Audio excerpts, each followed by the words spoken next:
So, welcome back, guys. And yesterday, in the last lecture, we studied Unit 1 and in under Chapter 1.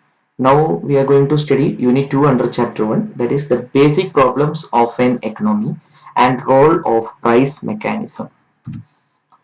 So, first, we will discuss what is the basic problems of an economy.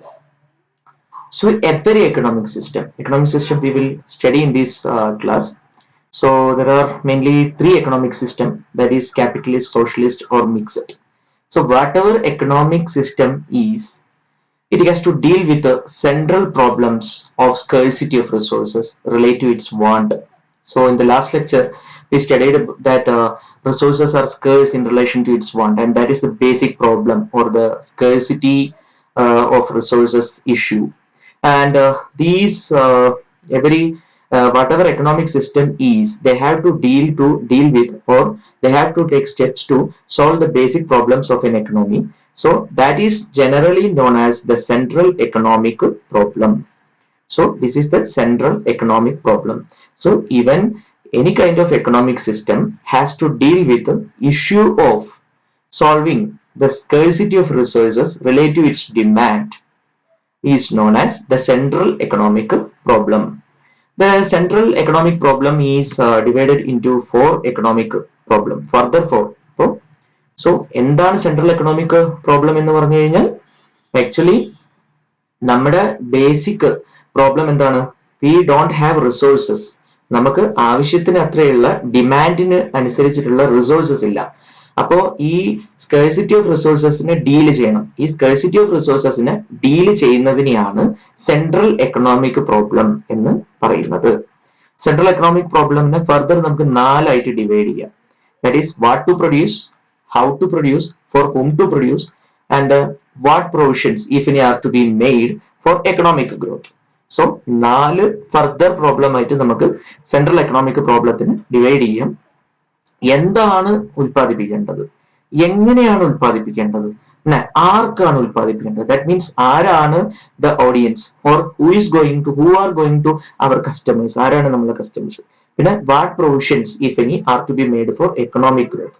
ഇങ്ങനെയൊക്കെ ചെയ്താലും totally economic growth ഉണ്ടാവണമെന്നുണ്ടെങ്കിൽ എന്തൊക്കെ provisions ആണ് നമ്മൾ ചെയ്യേണ്ടത്, what provisions are to be made for economic growth. So ഇതാണ് നാല് further central economic പ്രോബ്ലത്തിന്റെ നാല് further basic questions on central economic problem എന്ന് പറയുന്നത്. സോ സെൻട്രൽ എക്കണോമിക് പ്രോബ്ലം നമുക്ക് പ്രധാനമായിട്ട് എന്താണ് സെൻട്രൽ എക്കണോമിക് പ്രോബ്ലം എന്ന് പറഞ്ഞു കഴിഞ്ഞാൽ സ്കേഴ്സ് റിസോഴ്സസിനെ എങ്ങനെ ഡീൽ ചെയ്യും, സ്കേഴ്സിറ്റി ഓഫ് റിസോഴ്സസിനെ എങ്ങനെ ഡീൽ ചെയ്യും എന്നുള്ളതാണ് സെൻട്രൽ എക്കണോമിക് പ്രോബ്ലം. ഈ സെൻട്രൽ എക്കണോമിക് പ്രോബ്ലത്തിന് നമുക്ക് ഫർദർ ആയിട്ട് നാലായിട്ട് ഡിവൈഡ് ചെയ്യാം. That is what to produce, എത്ര പ്രൊഡ്യൂസ് ചെയ്യണം, എങ്ങനെ പ്രൊഡ്യൂസ് ചെയ്യണം, ആർക്ക് പ്രൊഡ്യൂസ് ചെയ്യണം, പിന്നെ എക്കണോമിക് ഗ്രോത്ത്, ഇതൊന്നും കൂടാതെ എക്കണോമിക് ഗ്രോത്ത് കൊണ്ടുവരാൻ നമ്മൾ എന്ത് ചെയ്യണം എന്നുള്ളത്. So this is about basic problems of an economy. First we will discuss the first bifurcation, what to produce. നമുക്കറിയാം വാട്ട് ടു പ്രൊഡ്യൂസ്, എന്താണ് പ്രൊഡ്യൂസ് ചെയ്യേണ്ടത്.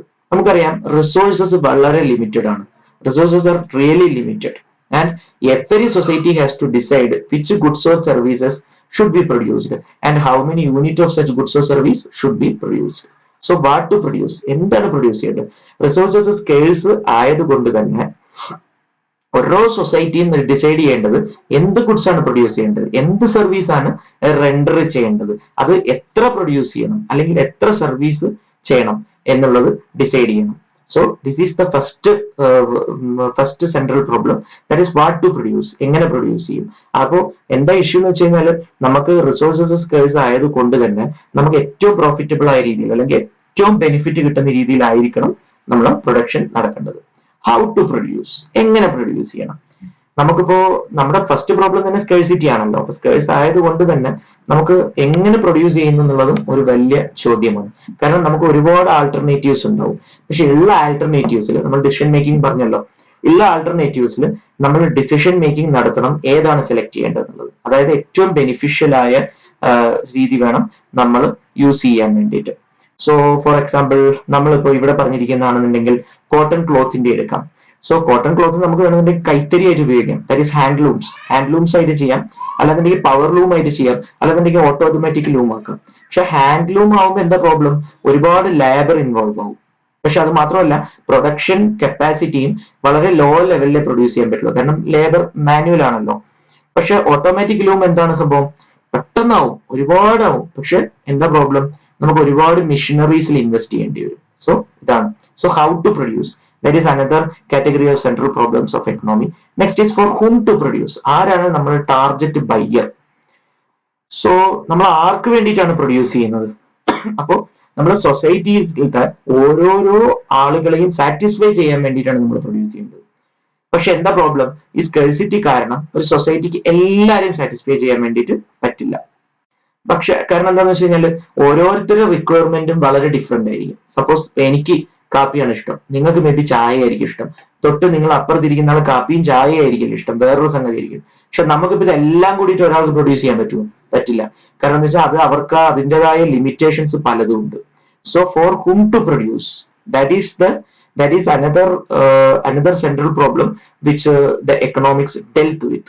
So for whom to produce, what provision should be made for economic growth. എന്താണ് economic growth എന്ന് വെച്ച് കഴിഞ്ഞാൽ നമ്മളെ സാമ്പത്തികമായ വളർച്ച, financial growth or overall economical growth that includes even micro and macro economic പെർസ്പെക്റ്റീവിലുള്ള ഓവറോൾ എക്കണോമിക് ഗ്രോത്ത് നമുക്ക് എങ്ങനെ ടാർഗറ്റ് ചെയ്യാൻ പറ്റും. നമുക്ക് ഫസ്റ്റ് ഈ പ്രോബ്ലംസ് ഒക്കെ സോൾവ് ചെയ്യണം. അതായത്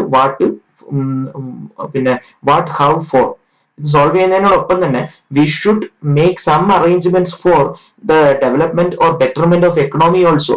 so what provision should be made for economic growth. So this is the next problem that need to be satisfied.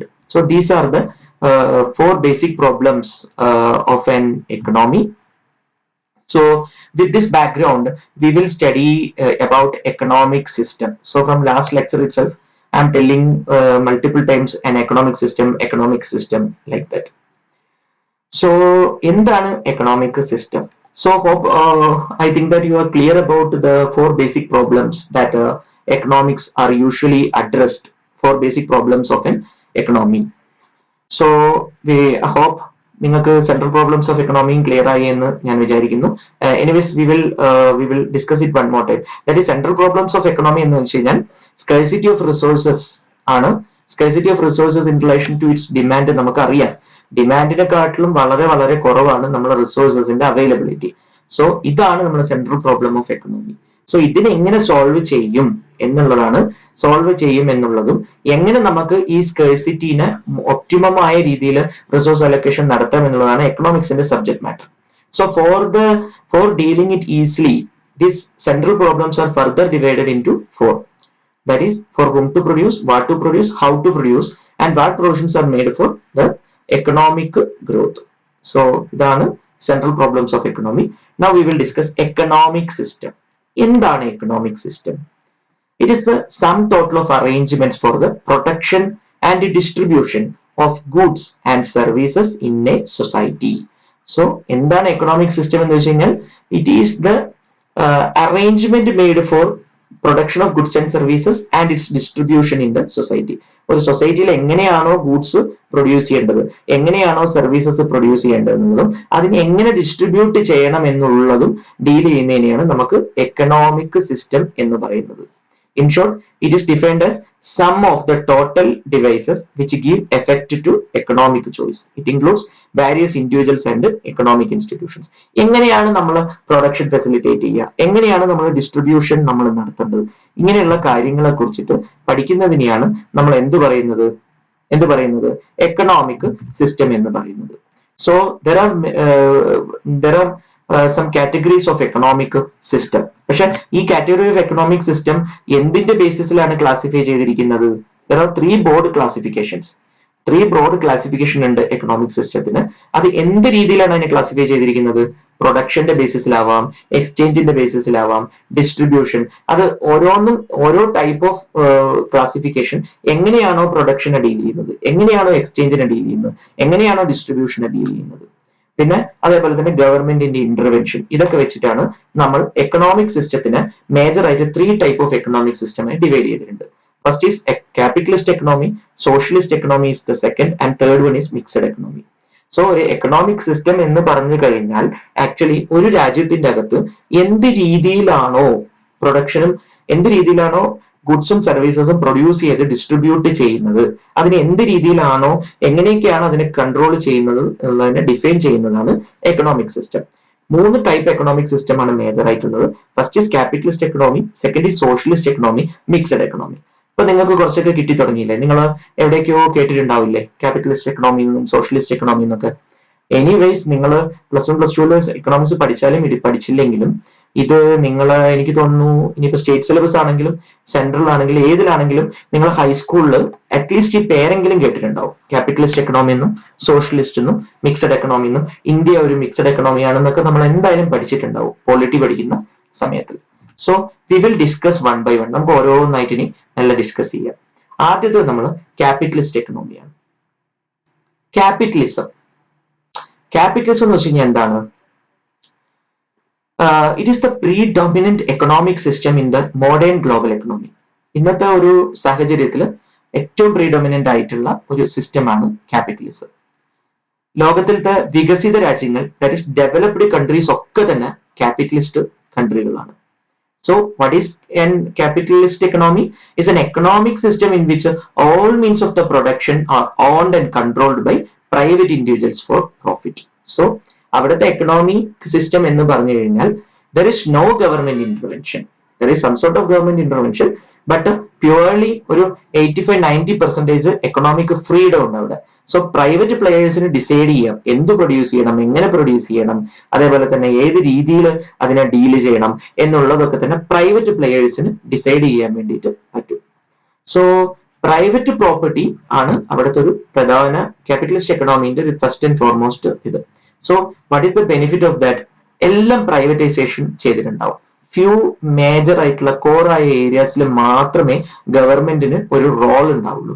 പിന്നെ ഗവൺമെന്റ് ഒരു മെയ്ഡ് ഇൻ റോൾസ് ഉണ്ടാക്കും. അതായത് ഒരു അറ്റ് ദ ടോപ്പ് ലെവലിൽ ജസ്റ്റ് ഒരു പിന്നെ ഫ്രെയിംവർക്ക് ഉണ്ടാക്കിയിട്ടുണ്ടാവും. അതിന്റെ അകത്ത് 100% പ്രൈവറ്റ് പ്ലെയേഴ്സിന് ഫ്രീഡം ഉണ്ടാവും.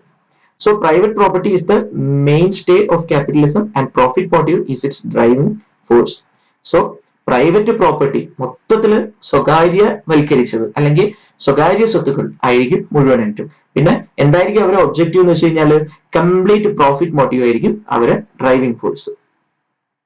So decision of consumers and businesses determine economic activity. So എങ്ങനെയാണോ കൺസ്യൂമർ ബിഹേവിയർ അതായിട്ട് പ്യുവർ ആയിട്ടുള്ള റിഫ്ലക്ഷൻ ആയിരിക്കും. സപ്പോസ് ഒരു കൂടുതൽ ശതമാനം ആളുകൾ റൈസ് എന്ന് പറഞ്ഞ സാധനം മേടിക്കുന്നില്ല എന്നുണ്ടെങ്കിൽ അവരവിടെ റൈസ് തന്നെ ഡീൽ ചെയ്യത്തില്ല.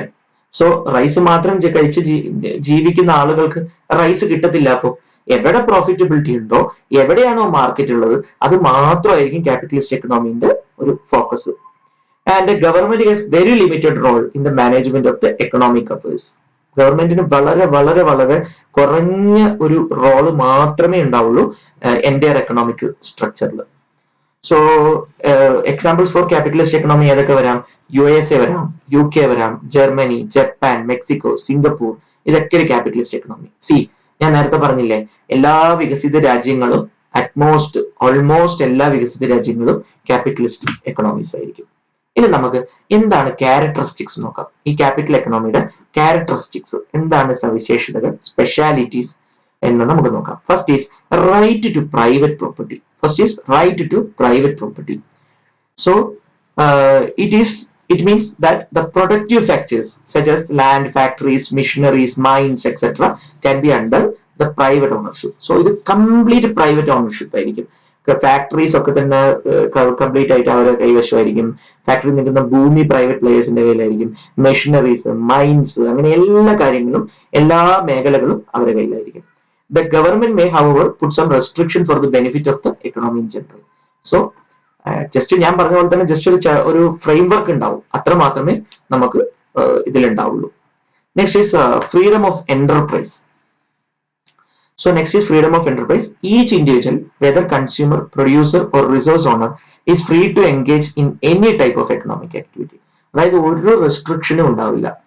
അപ്പൊ ആർക്ക് വേണമെങ്കിലും ലൈസൻസിങ് നോംസ് ഒക്കെ വളരെ വളരെ വളരെ കുറവായിരിക്കും. ഇപ്പൊ സപ്പോസ് ഇവിടെ നമുക്ക് വേണമെന്നുണ്ടെങ്കിൽ ബാർ നടത്തണമെന്നുണ്ടെങ്കിൽ ബാറിന്റെ ലൈസൻസ് ഒക്കെ വേണമല്ലോ. അതിന് ഒരുപാട് നിയമ പ്രശ്നങ്ങളും കാര്യങ്ങളൊക്കെ ഉണ്ട്. അവിടെ ക്യാപിറ്റലിസ്റ്റ് എക്കണോമി ആണെന്നുണ്ടെങ്കിൽ ലൈസൻസിങ് നോംസ് ഒന്നും ഉണ്ടാവില്ല, ജസ്റ്റ് ഒരു രജിസ്ട്രേഷൻ മാത്രമേ ഉണ്ടാവുള്ളൂ. ആർക്കും ബാർ തുടങ്ങാം. ഇനി സപ്പോസ് ആർക്കും വേണമെങ്കിൽ പെട്രോൾ പമ്പുകൾ തുടങ്ങാം, ആർക്കും വേണമെങ്കിൽ ഡിഗ് ചെയ്യാം. ഇങ്ങനെ നമുക്ക് എൻ്റയർ ഫ്രീഡം അവരെ കൈവശം ഉണ്ടാവും. So freedom of enterprise. So that's why it is known as freedom of enterprise. Next is freedom of economic choice. All individuals are free to take their economic choices regarding consumption, work, production, exchange. So ഓരോരുത്തർക്കും അവരവരെ economic ചോയ്സുകൾ select ചെയ്യാൻ വേണ്ടി പറ്റും. അവിടെ ഒരു restrictions ഉണ്ടാവില്ല. So like നമുക്ക് എന്ത് വർക്ക് വേണമെങ്കിലും ചെയ്യാൻ പറ്റും, നമുക്ക് എന്ത് സാധനവും പ്രൊഡ്യൂസ് ചെയ്യാൻ പറ്റും. അല്ലാന്നുണ്ടെങ്കിൽ നമുക്ക് നമ്മുടെ കൺസംഷൻ എന്താണെന്നുള്ളത് നമുക്ക് തീരുമാനിക്കാൻ പറ്റും. അതിനെയാണ് നമ്മൾ എക്കണോമിക് ചോയ്സ് എന്ന് പറയുന്നത്. സോ എന്താണ് എക്കണോമിക് ചോയ്സ്? നമുക്ക് നമ്മുടെ ഇഷ്ടത്തിനനുസരിച്ച് എന്ത് സംഗതികൾ വേണമെങ്കിലും എന്ത് കാര്യം വേണമെങ്കിലും ഡീൽ ചെയ്യാൻ പറ്റും. എന്ത് കൺസ്യൂം ചെയ്യണം എന്നുള്ളത് നമുക്ക് തീരുമാനിക്കാം. എന്ത് ഇൻഗ്രീഡിയൻസ് ഒരു ഫുഡ് പ്രോഡക്റ്റിൽ വേണം എന്നുള്ളത് നമുക്ക് തീരുമാനിക്കാം. അങ്ങനെ ഒരു കറക്റ്റ് ഫ്രെയിംവർക്സും സംഭവങ്ങളും ഒന്നും തന്നെ ഉണ്ടാവില്ല. So that is known as freedom of economic choice. Next is profit motive. So ഒരേ ഒരു ഒബ്ജക്റ്റീവേ ഉണ്ടാവുള്ളൂ ക്യാപിറ്റലിസ്റ്റ് എക്കണോമിയിൽ. അതെന്താണ്? That is profit motive. So profit motive is the driving force in an free enterprise economy and directs all economic activities. So profit motive മാത്രമാണ് അവരെ ഒരു driving force ആയിട്ടിരിക്കുക. Next is consumer sovereignty. ക്യാപിറ്റലിസത്തിൽ ഉള്ള ഏറ്റവും വലിയ പ്രത്യേകത എന്ന് പറയുന്നത് it is purely based on consumerism. So consumer is the king there. So കൺസ്യൂമറിന് എന്ത് വേണോ, ഞാൻ നേരത്തെ പറഞ്ഞല്ലോ, സപ്പോസ് ഒരു വലിയൊരു ഗ്രൂപ്പ് ഓഫ് പീപ്പിൾ വീറ്റ് മാത്രമേ കൺസ്യൂം ചെയ്യുന്നുള്ളൂ. They are not consuming rice means. Rice എന്ന് പറഞ്ഞ സാധനം അവിടെ കിട്ടത്തൊന്നുമില്ല. എല്ലാവരും വീറ്റ് ആയിരിക്കും ഡീൽ ചെയ്യുക. കാരണം എന്താണ്? അവരെ മോട്ടീവ് പ്രോഫിറ്റ് ആണല്ലോ. അപ്പൊ എന്ത് സാധനം വിറ്റാലാണോ കൂടുതൽ പ്രോഫിറ്റ് കിട്ടുക അത് മാത്രമായിരിക്കും ഡീൽ ചെയ്യുക. സോ കൺസ്യൂമർ സോവറിനിറ്റി അവിടെ അഷ്വർ ചെയ്യാൻ പറ്റും. സോ കൺസ്യൂമർ സോവറിനിറ്റി എന്ന് പറഞ്ഞാൽ എന്താണ്? Buyers ultimately determine which goods and service will be produced and in what quantities. So buyers ആയിരിക്കും ഡയറക്ട്ലി കൺട്രോൾ ചെയ്യുന്നത് ഈ എക്കണോമിക് കൊമേഴ്ഷ്യൽ മാനുഫാക്ചറിങ് യൂണിറ്റുകളൊക്കെ എന്ത് പ്രൊഡ്യൂസ് ചെയ്യണം, എത്ര വെച്ച് പ്രൊഡ്യൂസ് ചെയ്യണം എന്നുള്ളത് പ്യുവർലി കൺസ്യൂമർ ബേസ്ഡ് ആയിരിക്കും. പിന്നെ കോമ്പറ്റീഷൻ നല്ല പക്ക കോമ്പറ്റീഷൻ ആണ്. കാരണം റെസ്ട്രിക്ഷൻസ് ഒന്നുമില്ല, ആർക്കും എന്തും തുടങ്ങാൻ വേണ്ടി പറ്റും. സോ കോമ്പറ്റീഷൻ വളരെ കൂടുതലായിരിക്കും. അതുകൊണ്ടുള്ള ബെനിഫിറ്റ് എന്താണെന്ന് വെച്ച് കഴിഞ്ഞാൽ കൺസ്യൂമറിന് ചീപ്പ് പ്രൈസിൽ ഗൂഡ്സ് അവൈലബിൾ ആയിരിക്കും. കാരണം എല്ലാവരും നോക്കുന്നത് ദ ചീപ്പസ്റ്റ് പ്രൈസിൽ ബെസ്റ്റ് കൊമോഡിറ്റി എങ്ങനെ കൊടുക്കാൻ പറ്റും എന്നുള്ളതാണ്. അപ്പോൾ കോസ്റ്റ് ഒക്കെ മാക്സിമം സ്ട്രീം ലൈൻ ചെയ്ത് ഏറ്റവും വില കുറഞ്ഞ രീതിയിൽ നല്ല വസ്തുക്കൾ വിൽക്കാൻ വേണ്ടിയിട്ട് ബിസിനസ് സ്ഥാപനങ്ങൾ ശ്രമിക്കും. So that competition is a positive factor there. നല്ല കോമ്പറ്റീഷൻ ഇരിക്കുന്നതുകൊണ്ട് ഒരു മോശം സാധനവും ഇറക്കാനോ അല്ലാന്നുണ്ടെങ്കിൽ ഒരുപാട് വില കൂട്ടിയിട്ട് വിൽക്കാനോ നമുക്ക് അവിടെ സാധിക്കില്ല. Absence of government interference. അവിടെ ഒരു ഗവൺമെന്റ് സെൻട്രലി പ്ലാനിങ് ഉണ്ടാവില്ല, അതേപോലെ കൺട്രോൾ ചെയ്യുന്നുണ്ടാവില്ല, ഒരു റെഗുലേഷൻ ഉണ്ടാവില്ല, അങ്ങനെ ഒന്നും ഉണ്ടാവില്ല. So that it is very free economy. So that's why capitalist economy is also known as free economy. So ഇതാണ് ക്യാപിറ്റലിസ്റ്റ് എക്കണോമിയുടെ ബേസിക് ക്യാരക്ടറിസ്റ്റിക്സ് എന്ന് പറയുന്നത്. ഇനി നമ്മളെ ഫസ്റ്റ് ഇത് how do capitalist economy solve the central problem. നമ്മൾ central problem പറഞ്ഞു, how what whom and what provisions are made for the economic growth. ഈ സെൻട്രൽ പ്രോബ്ലംസിനെ ഒരു ക്യാപിറ്റലിസ്റ്റ് എക്കണോമി എങ്ങനെ ഡീൽ ചെയ്യുന്നുള്ളതാണ് നമ്മൾ നോക്കുന്നത്. So let's see.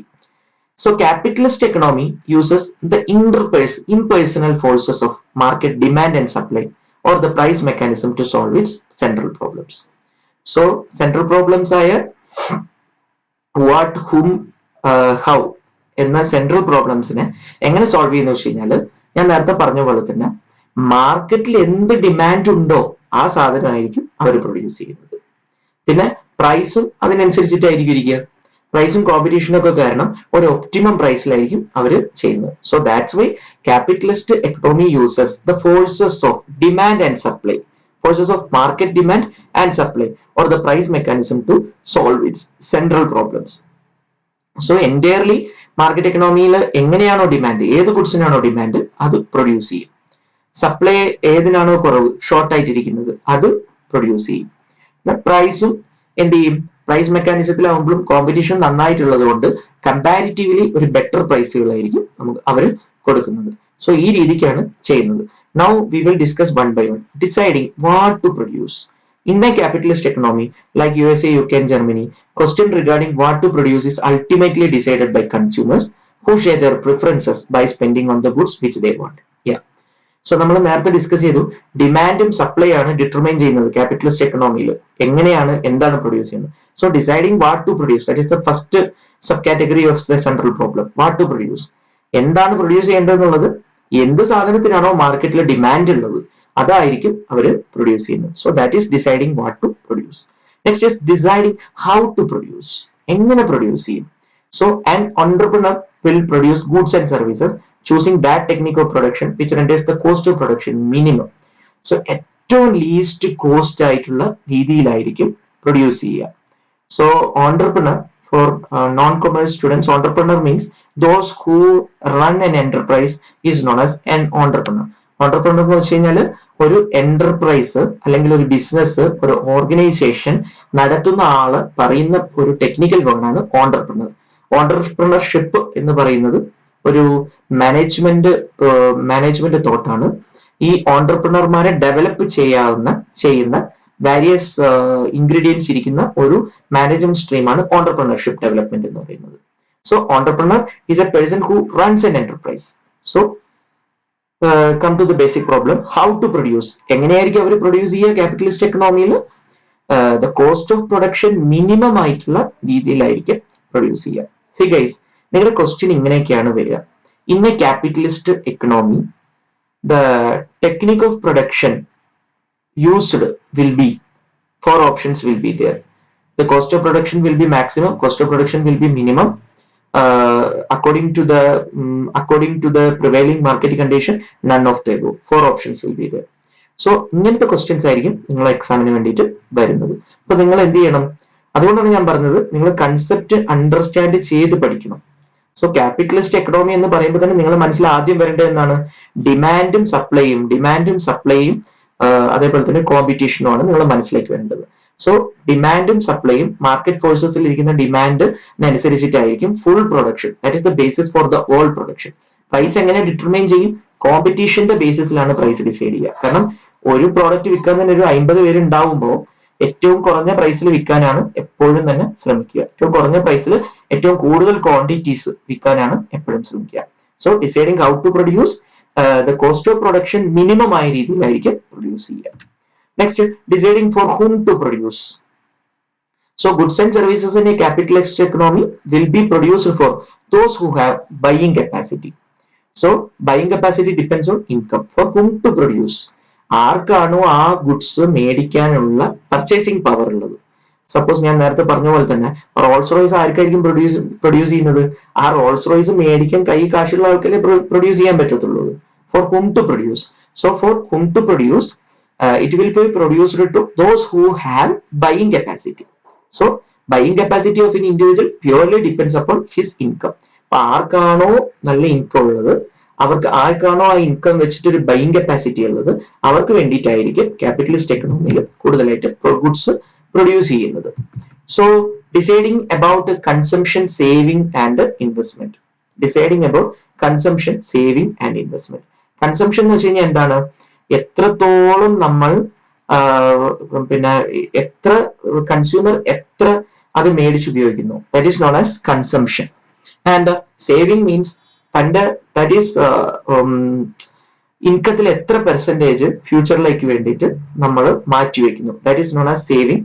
ആൻഡ് എത്ര നമ്മൾ ഫ്യൂച്ചറിൽ ഗ്രോ ചെയ്യാൻ വേണ്ടിയിട്ട് ഇൻവെസ്റ്റ് ചെയ്യുന്നു, that is known as investment. So consumption and savings are done by consumers and investment are done by entrepreneurs. So that is the most important thing. കൺസംഷനും സേവിങ്സും നടത്തുന്നത് ആരായിരിക്കും? കൺസ്യൂമേഴ്സ് ആയിരിക്കും. കൺസംഷൻ നടത്തുന്നതും സേവിങ്സും. And investments are done by entrepreneurs. So investment എന്ന് വെച്ചാൽ എന്തായിരിക്കും? വേണ്ട ഗുഡ്സ് ആൻഡ് സർവീസസ് പ്രൊഡ്യൂസ് ചെയ്യാനുള്ള മെഷീനറിയോ ലാൻഡ് ആയിട്ടോ അല്ല ഏതെങ്കിലും രീതിയിലുള്ള ഇൻവെസ്റ്റ്മെന്റുകളെയാണ് നമ്മൾ ഇൻവെസ്റ്റ്മെന്റ് എന്ന് പറയുന്നത്. So in a capitalist economy, consumption and savings are done by consumers. So consumers എന്ത് ചെയ്യും? ടോട്ടൽ സപ്പോസ് 100 രൂപയാണ് ഒരാൾക്ക് വരുമാനം എന്നുണ്ടെങ്കിൽ അയാൾ 70 രൂപയ്ക്ക് അയാൾക്ക് നിത്യ ചെലവിനുള്ളത് പോകും. അതായത് ഫുഡ് കഴിക്കണം, അതേപോലെ തന്നെ താമസിക്കുന്ന സ്ഥലത്ത് റെന്റ് കൊടുക്കണമെങ്കിൽ റെന്റ് കൊടുക്കണം, അങ്ങനെ ഇരിക്കുന്നതിൽ സോ 30 rupees നമുക്ക് മിച്ചമുണ്ട്, അത് അയാൾ സേവ് ചെയ്യും. അപ്പോൾ ഇതിനെയാണ് നമ്മൾ കൺസംഷനും സേവിങ് എന്നും പറയുന്നത്. സോ ഇൻവെസ്റ്റ്മെന്റ് ആരാണ് ചെയ്യുന്നത്? ഓണ്ടർപ്രണർമാരാണ് ഇൻവെസ്റ്റ്മെന്റ് ചെയ്യുന്നത്. ഈ ഓണ്ടർപ്രണർമാർക്ക് ഇൻവെസ്റ്റ്മെന്റ് ചെയ്യാൻ പണം എവിടുന്നാണ് കിട്ടുന്നത്? ഇൻഡിവിജ്വൽസ് ആക്ച്വലി ഈ സേവ് ചെയ്യുന്ന എമൗണ്ട് ബാങ്കിൽ കൊണ്ടുപോയിട്ട് ഡെപ്പോസിറ്റ് ചെയ്യും ഒരു ഇൻട്രസ്റ്റിന്, ഫിക്സഡ് ഡെപ്പോസിറ്റ് ആയിട്ടോ അല്ലാന്നുണ്ടെങ്കിൽ സേവിങ്സ് ആയിട്ടോ. ഈ ഓണ്ടർപ്രണർമാര് ബാങ്കിനെ സമീപിക്കും ലോണിന് വേണ്ടിയിട്ട്. അപ്പോൾ ഇൻഡിവിജ്വൽസ് അവിടെ കൊണ്ടുപോയിട്ട് സേവിങ്സിലിട്ട പൈസയായിരിക്കും ബാങ്ക് ഓണ്ടർപ്രണർമാർക്ക് ഇൻട്രസ്റ്റിന് കൊടുക്കുന്നത്. സോ അവിടെ ഒരു സർക്കുലേറ്റഡ് റിലേഷൻഷിപ്പ് ഉണ്ട്. എന്നിട്ട് ഈ ഓണ്ടർപ്രണർമാര് ഗുഡ്സ് പ്രൊഡ്യൂസ് ചെയ്തിട്ട് ആർക്ക് തന്നെ കൊടുക്കും? ഇൻഡിവിജ്വൽസിന് കൊടുക്കും. So there is an flow of activity like this. First ഇവരെ ഏൺ ചെയ്യും, ഇൻഡിവിജ്വൽസ് ഏൺ ചെയ്യും, ഇൻഡിവിജ്വൽസ് ഏൺ ചെയ്തിട്ട് കൺസംഷൻ ചെയ്യും. അപ്പൊ കൺസംഷൻ ചെയ്യുമ്പോൾ ഓണ്ടർപ്രണർമാർക്ക് പൈസ കൊടുക്കും. അതേപോലെ തന്നെ ഒരു പാർട്ടി സേവിങ്സിലേക്കും പോകും. ആ സേവിങ്സ് ബാങ്കിലേക്കായിരിക്കും പോകുന്നത്, ആ ബാങ്ക് തന്നെ ഓണ്ടർപ്രണർമാർക്ക് കൊടുക്കും. സോ അവിടെ ഒരു സർക്കുലേഷൻ ഓഫ് ഫണ്ടാണ് നമുക്ക് കാണാൻ വേണ്ടിയിട്ട് സാധിക്കുന്നത്. So consumer savings among other factors are governed by rate of interest prevailing in the market. So savings എപ്പോഴും ബാങ്ക് റേറ്റിലായിരിക്കും ഉണ്ടാവുക. Higher the interest rate the savings will be higher. ഇപ്പൊ ബാങ്കിൽ നല്ല പലിശ ഉണ്ടെന്ന് വിചാരിക്കുക, എല്ലാവരും എന്ത് ചെയ്യും? ഒരു 15% ഇൻട്രസ്റ്റ് ഉണ്ടെന്ന് വിചാരിക്കുക, എല്ലാവരും കൂടുതൽ സേവ് ചെയ്യാൻ വേണ്ടിയിട്ട് ഒരു ഇതുണ്ടാവും. And investment decisions depends upon the rate of return on capital. So investment decision, suppose ബാങ്കിൽ നിന്ന് 1,00,000 രൂപ 15% പലിശയ്ക്ക് എടുത്തു എന്ന് വിചാരിക്കുക ഒരു ഓണ്ടർപ്രണർ. അങ്ങനെ അയാള് ആ 15% പലിശയ്ക്ക് എടുത്ത പണം ഇൻവെസ്റ്റ് ചെയ്തിട്ട് അയാൾ ഇൻവെസ്റ്റ് ചെയ്ത പണം ബിസിനസ് 25% കിട്ടുകയാണെന്ന് വിചാരിക്കുക. അപ്പൊ അയാൾക്ക് എത്ര പെർസെന്റേജ് പ്രോഫിറ്റ് ആയി? 10% പ്രോഫിറ്റ് ആയി. എങ്ങനെയാണത്? കാരണം നിങ്ങളെ ബിസിനസ് എന്നുള്ള റിട്ടേൺ 25% ആണ്, പക്ഷെ നിങ്ങൾക്ക് ആകെ ബാങ്കിലേക്ക് കൊടുക്കേണ്ട എത്രയേ ഉള്ളൂ? 15% ഉള്ളൂ. അപ്പൊ അയാളെ റിട്ടേൺ എത്ര വന്നു? 25%. സോ എങ്ങനെ അയാളെ പ്രോഫിറ്റ് എത്ര വന്നു? 10%. Okay, so that's why it is said that investment decision depend upon rate of return on capital. Suppose നിങ്ങളെ റേറ്റ് ഓഫ് റിട്ടേൺ, ക്യാപിറ്റലിന്റെ മേലുള്ള rate of return less than interest rate ആണെന്നുണ്ടെങ്കിൽ ആരും തന്നെ അതിന് മെനക്കെടില്ലല്ലോ. Okay, so greater the profit expectation the greater will be the investment in the capitalist economy. So capitalist എക്കണോമിയിൽ രണ്ട് കാര്യങ്ങളാണ്, സേവിങ്സും ഇൻവെസ്റ്റ്മെന്റും. സേവിങ്സ് ഇൻഡിവിജ്വൽസ് ചെയ്യും, investment will be done by entrepreneurs. അപ്പൊ സേവിങ്സിന്റെ കാര്യത്തിൽ ഹയർ ബാങ്ക് റേറ്റ് ആണെന്നുണ്ടെങ്കിൽ ഹയർ ഇൻവെസ്റ്റ്മെന്റ് ആയിരിക്കും. ആൻഡ് ഓണ്ടർപ്രണർമാര് ഇൻവെസ്റ്റ്മെന്റ് എങ്ങനെയായിരിക്കും? ഗ്രേറ്റർ പ്രോഫിറ്റ് എക്സ്പെക്ടേഷൻ ആണെന്നുണ്ടെങ്കിൽ greater will be the higher profit കൂടുതൽ കിട്ടുന്ന കാര്യങ്ങളാണെന്നുണ്ടെങ്കിൽ investment will be also be higher. The rate of interest on savings and the rate of return on capital are nothing but the prices of capital. So that is known as prices of capital. So ഇങ്ങനെയാണ് capitalist economy central പ്രോബ്ലംസിന് address ചെയ്യുന്നത്. ഇനി നമുക്ക് merits of capitalist economy നമുക്ക് നോക്കാം. എന്തൊക്കെയാണ് merits? First, capitalism is self regulating and work automatically through price mechanism. So capitalism എന്ന് പറയുന്നത് ഒരു എക്സ്റ്റേണൽ റെഗുലേറ്റർ ആവശ്യമില്ല, അവിടെ ഒരു ഗവൺമെന്റ് ഇല്ല, അവിടെ ഒരു ആവശ്യമില്ലാത്ത റെസ്ട്രിക്ഷൻസ് ഇല്ല, ആവശ്യമുള്ളതോ ഇല്ലാത്തതായ യാതൊരു രീതിയിലുള്ള റെസ്ട്രിക്ഷൻസും ഇല്ലാതെ സെൽഫ് റെഗുലേറ്റിംഗ് ആയിട്ട് ഓട്ടോമാറ്റിക്കലി ആണ് വർക്ക് ചെയ്യുന്നത്. എങ്ങനെ ചെയ്യുന്നത്? പ്രൈസ് മെക്കാനിസത്തിലൂടെ. പ്രൈസ് മെക്കാനിസം എന്ന് വെച്ച് കഴിഞ്ഞാൽ മാർക്കറ്റ് ഡിസൈഡ് ചെയ്യും ഈ പ്രോഡക്റ്റിന് എത്ര പ്രൈസ് ആണെന്നുള്ളത് അതിന്റെ ഡിമാൻഡിനനുസരിച്ചിട്ട്. So on the base of price mechanism it will work automatically.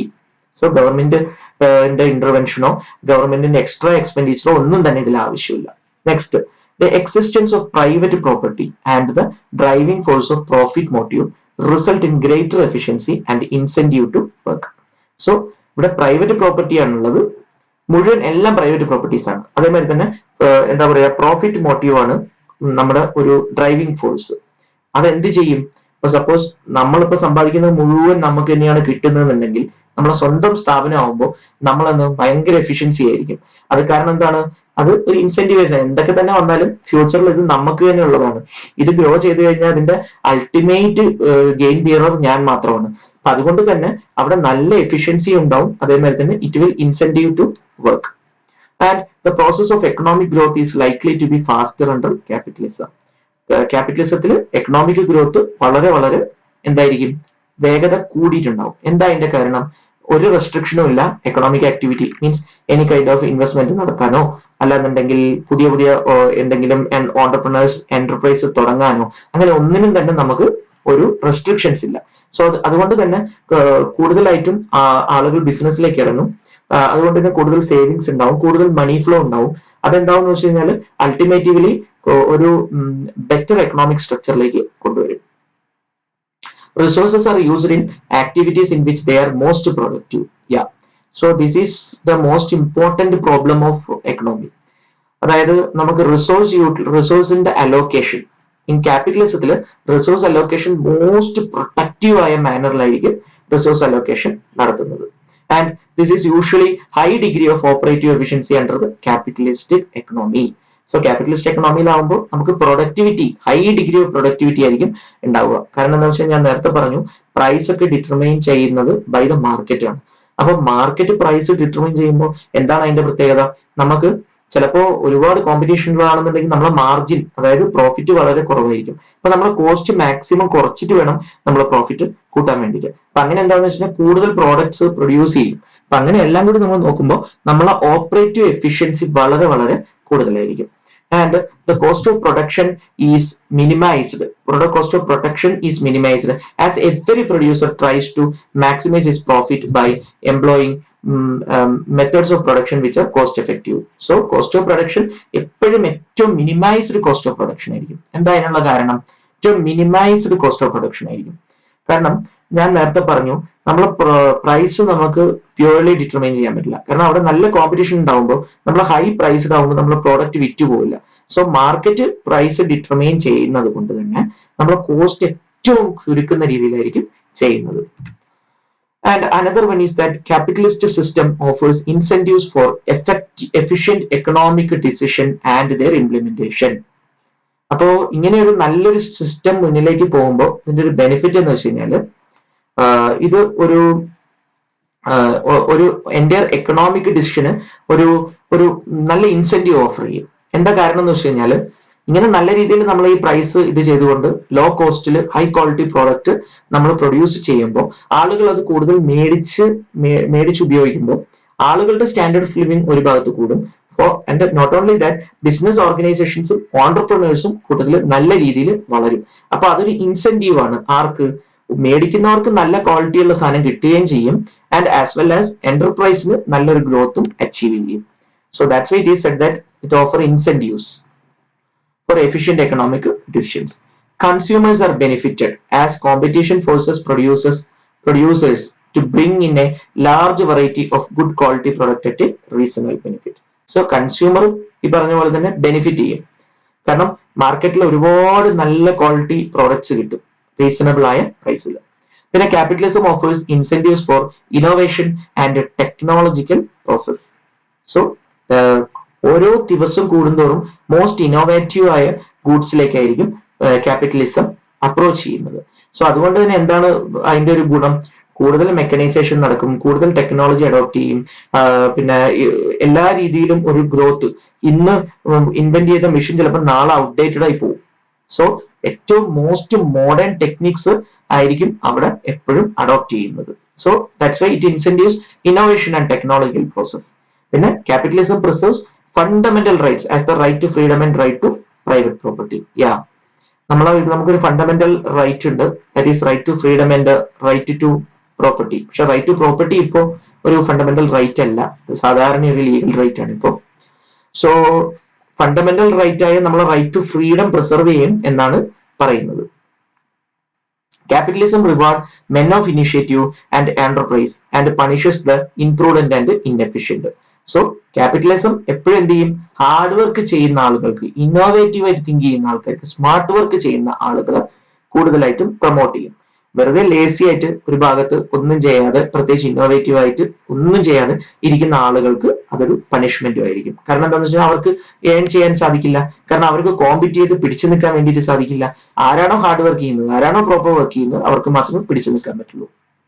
And capitalism usually functions in a democratic framework. So capitalism even though ഞാൻ പറഞ്ഞു ക്യാപിറ്റലിസം ഒരു ഫ്രീഡവും കാര്യങ്ങളും ഒക്കെ തന്നെ ഉണ്ടെങ്കിലും ഒരു ഗവൺമെന്റ് ഫ്രെയിംവർക്ക് അവിടെ എന്തായാലും ഉണ്ടാവും. സോ ഏത് ക്യാപിറ്റലിസ്റ്റ് നോക്കിക്കഴിഞ്ഞെന്നുണ്ടെങ്കിലും ഒരു ഡെമോക്രാറ്റിക് ഫ്രെയിംവർക്ക് അവിടെ എന്തായാലും ഉണ്ടാവും. ഫസ്റ്റ് ഒരു ഗവൺമെന്റ് എന്നുള്ള ഒരു നിലയ്ക്ക് അവിടെ ഉണ്ടാവും. അത് കൂടാതെ തന്നെ ക്യാപിറ്റലിസത്തിന്റെ അകത്ത് ഒരു ക്യാപിറ്റലിസ്റ്റിന്റെ ഇടയ്ക്കും ഒരു ഫ്രീ ഡെമോക്രാറ്റിക് ഫ്രെയിംവർക്കും. കാരണം കൺസ്യൂമേഴ്സിനെ ഡിറ്റർമൈൻ ചെയ്യാം, യൂസേഴ്സിനെ ഡിറ്റർമൈൻ ചെയ്യാം, ആരാണ് മാർക്കറ്റിൽ നിൽക്കേണ്ടത്, ആരാണ് മാർക്കറ്റിൽ നിന്നും പോകേണ്ടത് എന്നുള്ളത് യൂസേഴ്സിനെ ഡിറ്റർമൈൻ ചെയ്യാൻ വേണ്ടിയിട്ട് പറ്റും. So that's why it is said that it functions in a democratic framework. So അവിടെ യൂസേഴ്സിനെ ഡിറ്റർമൈൻ ചെയ്യാം ആരാണ് ഗുഡ്സ് പ്രൊഡ്യൂസ് ചെയ്ത് ഞങ്ങൾക്ക് തരേണ്ടത്, ആരാണ് മാർക്കറ്റിൽ നിന്ന് വെളിയിലേക്ക് പോകേണ്ടത് എന്നുള്ളത്. Next, capitalist setup encourages enterprise and risk taking and emergence of an entrepreneurial class willing to take risk. So നിങ്ങൾക്കൊരു കോമൺ സേയിങ് ഉണ്ട്, അതായത് when risk increases profit also increases. ഇതൊരു ബിസിനസിന്റെ ഒരു ബേസിക് പ്രിൻസിപ്പിൾ ആണ്. സോ എവിടെ റിസ്ക് കൂടുന്നു അവിടെ നമുക്ക് പ്രോഫിറ്റും കൂടും, എക്കണോമിക് ഗ്രോത്തും വരും. സോ ക്യാപിറ്റലിസം എന്ത് എൻകറേജ് ചെയ്യും? കൂടുതൽ റിസ്ക് എടുക്കാനും റിസ്ക് ബിയർ ചെയ്യുന്ന ഒരു ഗ്രൂപ്പ് ഓഫ് എക്സ്ട്രാ ആക്റ്റീവ് അല്ലാന്നുണ്ടെങ്കിൽ പ്രോ ആക്റ്റീവ് ആയിട്ടുള്ള ആളുകൾ മാർക്കറ്റിൽ കൊണ്ടുവരാൻ വേണ്ടിയിട്ട് ശ്രമിക്കും.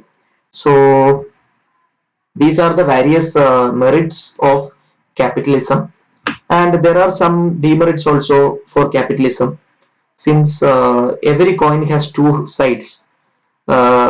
Capitalism too has some disadvantages. Let's see what are the disadvantages of capitalism. First is there is vast economic inequality and social injustice under capitalism. Yeah, ഒരു വളരെ നമുക്ക് ഈക്വാലിറ്റി നമുക്ക് ഒരിക്കലും എക്സ്പെക്ട് ചെയ്യാൻ വേണ്ടിയിട്ട് പറ്റില്ല. കാരണം കാശുള്ളവനായിട്ട് നിൽക്കും, പണക്കാരനായിട്ടും ഇരിക്കും, ഇനി പാവപ്പെട്ടവനായിട്ടും അങ്ങനെ തന്നെ ഇരിക്കും. പണക്കാരൻ പിന്നെയും സമ്പാദിച്ചു കൂട്ടും, പാവപ്പെട്ടവനാണെന്നുണ്ടെങ്കിൽ ഒരു രീതിയിലും മുന്നിലേക്ക് ജീവിച്ചു പോകാൻ പറ്റാത്തൊരു സാഹചര്യത്തിലേക്ക് കൂട്ടും. അതുകൊണ്ട് തന്നെ അവിടെ ഒരു എക്കണോമിക് ഇനീക്വാലിറ്റി ഉണ്ടാവും. എല്ലാവരുടെ കയ്യിലും പണം ഉണ്ടാവില്ല. ഒരു കൂട്ടം ഞാൻ ഈ പറഞ്ഞ പോലെ തന്നെ ബിസിനസ്സിൽ അവിടെ ഇവിടെയൊക്കെ നമുക്ക് നല്ല രീതിയിൽ ഇൻവെസ്റ്റ് ചെയ്ത് അവരുടെ കയ്യിൽ ഒരുപാട് പണം നിൽക്കും, പക്ഷെ പാവപ്പെട്ടവരെന്നും പാവപ്പെട്ടവരായിട്ട് നിൽക്കും. അതുകൊണ്ട് തന്നെ അതൊരു സോഷ്യൽ ഇൻജസ്റ്റിസ് ക്രിയേറ്റ് ചെയ്യും, ആൻഡ് ഒരു വാസ്റ്റ് ലെവൽ ഓഫ് എക്കണോമിക് ഇൻഇക്വാലിറ്റിയും ഉണ്ടാവും. There is precedence of property rights over human rights. ഞാൻ പറഞ്ഞു പ്രൈവറ്റ് പ്രോപ്പർട്ടി റൈറ്റ്സ് ഉണ്ട് ക്യാപിറ്റലിസത്തിൽ. ഇത് എപ്പോഴും എന്ത് ചെയ്യുന്ന വെച്ച് കഴിഞ്ഞാൽ ഹ്യൂമൻ റൈറ്റ്സിനെക്കാട്ടിലും മേലത്തെ ഒരു അവസ്ഥയിലേക്ക് പോകും. സപ്പോസ് ഒരു ക്യാപിറ്റലിസ്റ്റ് കൺട്രീസിൽ എന്ത് സംഭവിക്കുന്ന വെച്ചാൽ ചിലപ്പോൾ ഒരാളെ കയ്യിൽ 100, 200, 300 ഏക്കർ സ്ഥലം കാണും, അത് ഒരു 10-40 ഇൻഡസ്ട്രി കാണും, അങ്ങനെ എല്ലാം ഉണ്ടാവും. കാരണം അവിടെ എല്ലാം പ്രൈവറ്റ് പ്രോപ്പർട്ടീസ് ആണല്ലോ, ഗവൺമെന്റിന് പ്രത്യേകിച്ച് ഒരു ഇന്റർവെൻഷനും വരുത്താൻ വേണ്ടിയിട്ട് സാധിക്കില്ല. പക്ഷെ വേറൊരു ഭാഗത്ത് പാവപ്പെട്ട ആൾക്ക് ഒരു തരി പോലും സ്വന്തം പേരിൽ സ്ഥലവും ഉണ്ടാവില്ല, വീടും ഉണ്ടാവില്ല. അവർ ചിലപ്പോൾ ഏതെങ്കിലും ചിലപ്പോൾ വാടകയ്ക്കോ അല്ലാന്നുണ്ടെങ്കിൽ, കാരണം അവിടുത്തെ ഒരു സ്റ്റാൻഡേർഡ് ഓഫ് ഇതുപോലെ അങ്ങനെ ഒരു ഭാഗത്തിലേക്ക് ഇരിക്കും. ഇങ്ങനത്തെ ഒരു സിറ്റുവേഷനൊക്കെ നമുക്ക് അമേരിക്കയുടെ പല ഭാഗത്തും കാണാൻ വേണ്ടിയിട്ട് സാധിക്കും. സോ അതുകൊണ്ട് തന്നെ അവിടെ ഹ്യൂമൻ റൈറ്റ്സിനെക്കാട്ടിലും കൂടുതൽ വാല്യൂ പ്രോപ്പർട്ടി റൈറ്റ്സിനായിരിക്കും. അപ്പൊ എന്താണെന്ന് വെച്ച് കഴിഞ്ഞാൽ അവിടെ ഈ നേരത്തെ പറഞ്ഞ പോലെ തന്നെ സോഷ്യൽ ഇൻജസ്റ്റിസ് വളരെ കൂടുതലായിരിക്കും. Next, economic inequalities led to wide differences in economic opportunities and perpetuate unfairness in the society. So, economic inequalities ഉണ്ടാവും, അതെന്ത് ചെയ്യും? Led to wide differences in economic opportunities and perpetuate unfairness in the society.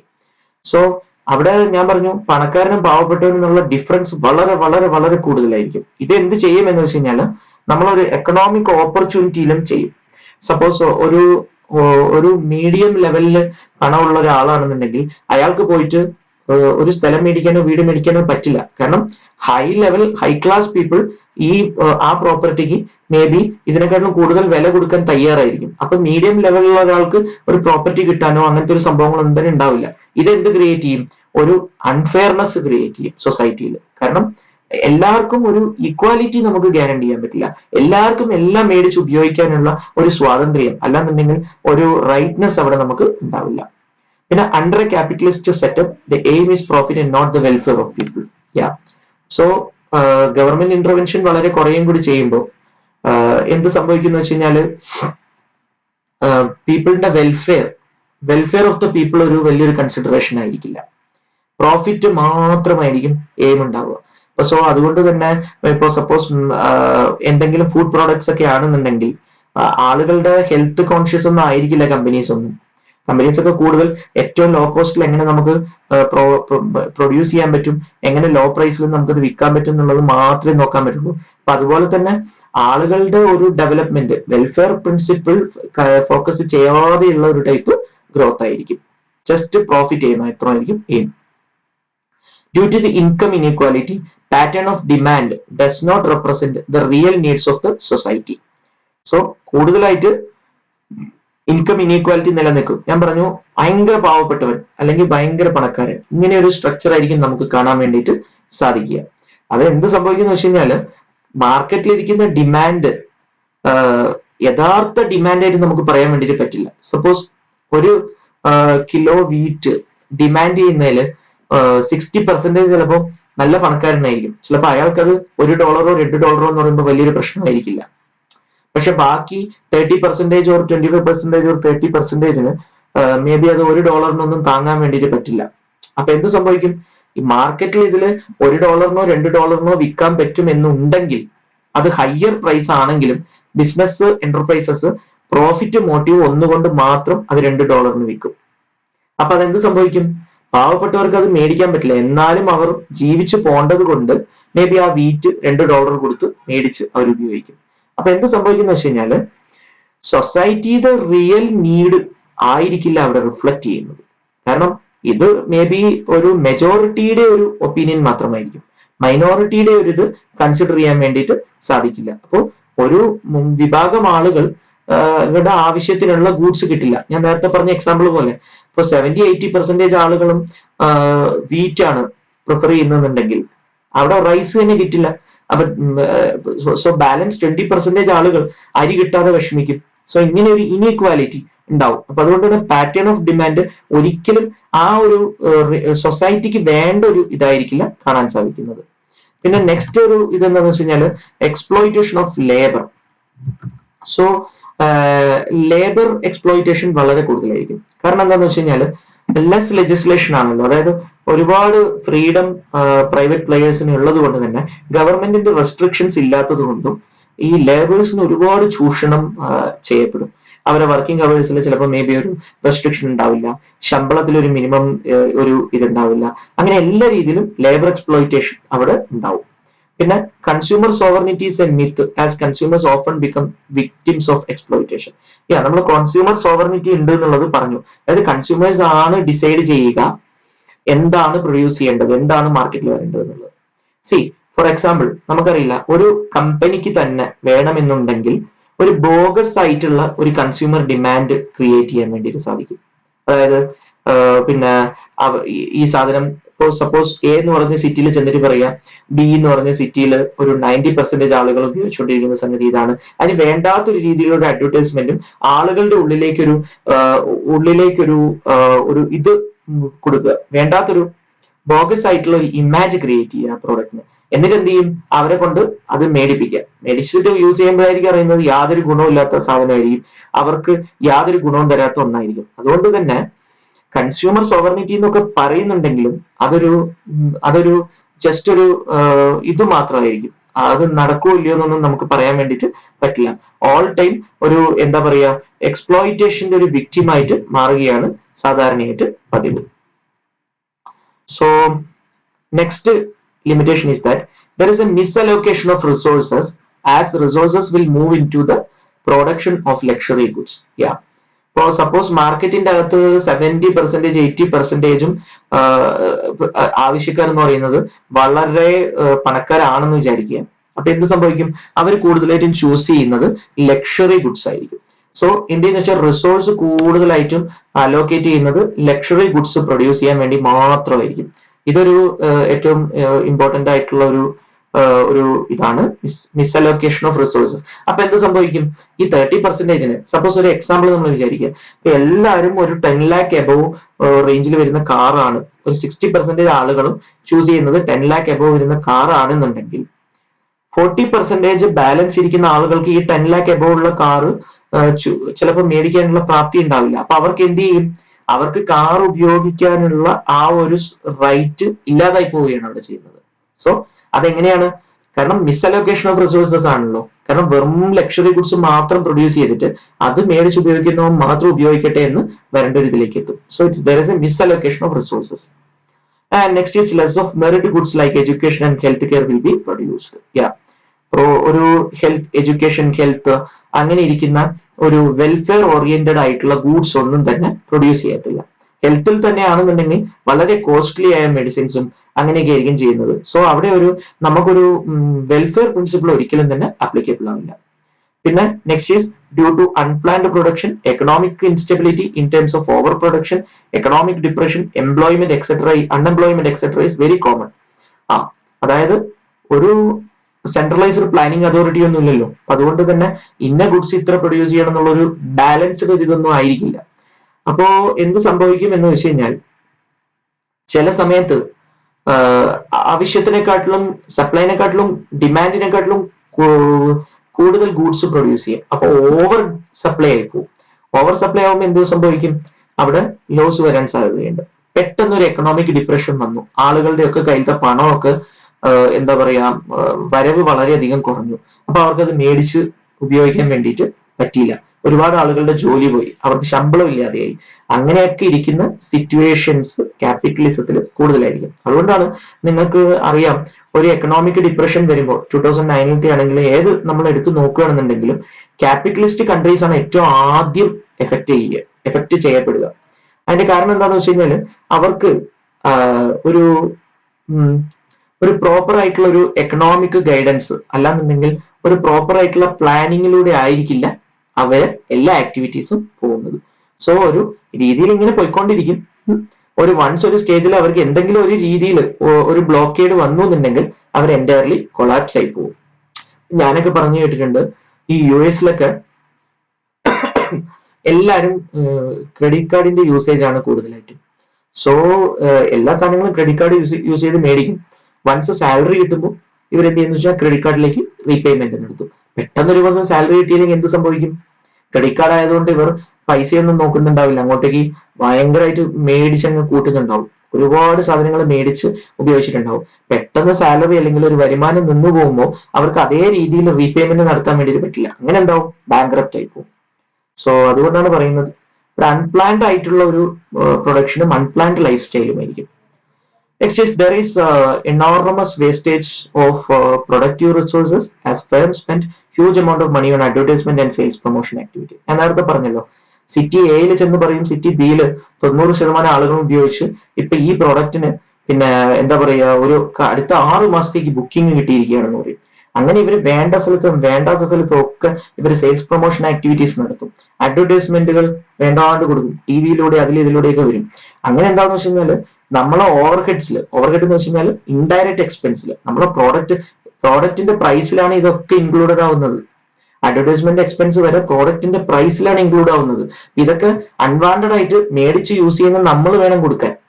So there is an enormous waste of productive resources and time spend on advertisement and sales promotion activities.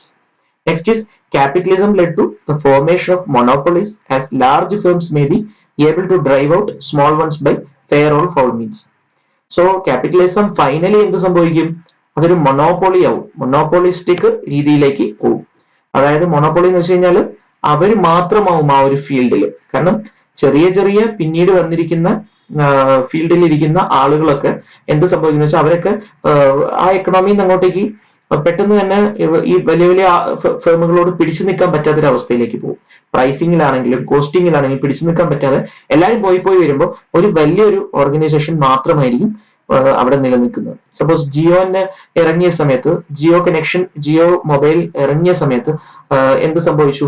ഒരു telephonic വിപ്ലവം തന്നെ, telephonic revolution തന്നെ ഇന്ത്യയിൽ സംഭവിച്ചു.